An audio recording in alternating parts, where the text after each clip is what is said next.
Hello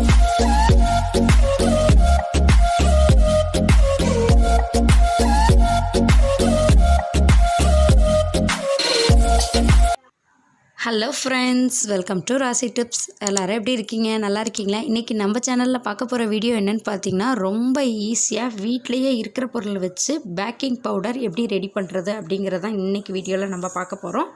friends, baking powder எதுக்கெலாம் use பண்ணுவாங்கன்னு பார்த்தீங்கன்னா, முக்கியமாக பேக்கரியில் கிடைக்கக்கூடிய எல்லா ஐட்டத்துக்கும் யூஸ் பண்ணுவாங்க. கேக்கு, பிஸ்கட்டு, பன்னு, ப்ரெட்டு, பீஸா, பர்கர் எல்லாத்துக்குமே பேக்கிங் பவுடர் யூஸ் பண்ணுவாங்க.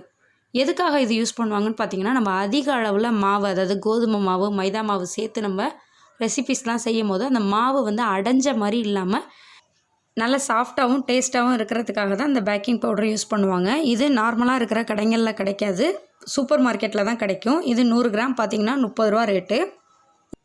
வீட்டில் இருக்கிற பொருள் வச்சு 3 விதமாக எப்படி பேக்கிங் பவுடர் நம்ம வீட்டிலையே செய்யலாங்கிறத பார்க்கலாம் வாங்க. ஃப்ரெண்ட்ஸ், நான் இப்போ பேக்கிங் சோடா தான் எடுத்திருக்கேன். பேக்கிங் சோடா, ஆப்ப சோடா, சோடா உப்பு, இது 3மே ஒன்று தான்.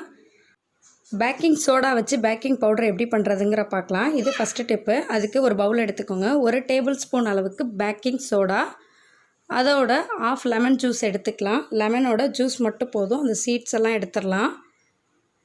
நீங்கள் 1 ஸ்பூன் அளவுக்கு பேக்கிங் பவுடர் ரெடி பண்ணுறீங்க அப்படின்னா ½ டேபிள் ஸ்பூன் அளவுக்கு பேக்கிங் சோடா, ½ ஸ்பூன் அளவுக்கு லெமன் ஜூஸ் சேர்த்து நல்லா மிக்ஸ் பண்ணிட்டிங்கன்னா இது நல்லா ஆக்டிவேட் ஆகி இருக்கும். இதை நம்ம ரெசிபீஸ்க்கு சேர்த்துக்கிட்டால் பேக்கிங் பவுடரோட எஃபெக்ட் நல்லாவே கிடைக்கும்.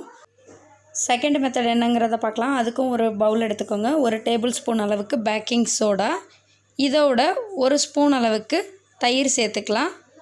தயிர் நல்லா புளிப்பு இருக்கிற மாதிரி இருக்கிற தயிராக பார்த்துக்கோங்க. இப்போ இது ரெண்டையும் நல்லா மிக்ஸ் பண்ணிடலாம். இதுவுமே பார்த்திங்கன்னா பேக்கிங் பவுடரோட அதே எஃபெக்ட் கிடைக்கும்.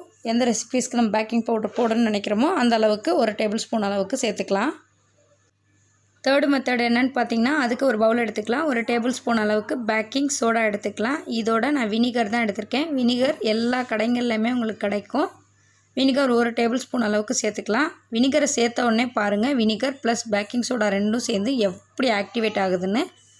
பேக்கிங் பவுடர் போட்டு செய்கிற ரெசிபீஸ்க்கு பேக்கிங் பவுடர் இல்லாத சமயத்தில் இந்த 3 மெத்தடில் உங்களுக்கு எது ஈஸியாக இருக்கோ அதை ரெகுலராக ஃபாலோ பண்ணி பாருங்கள், நல்ல ரிசல்ட் கிடைக்கும்.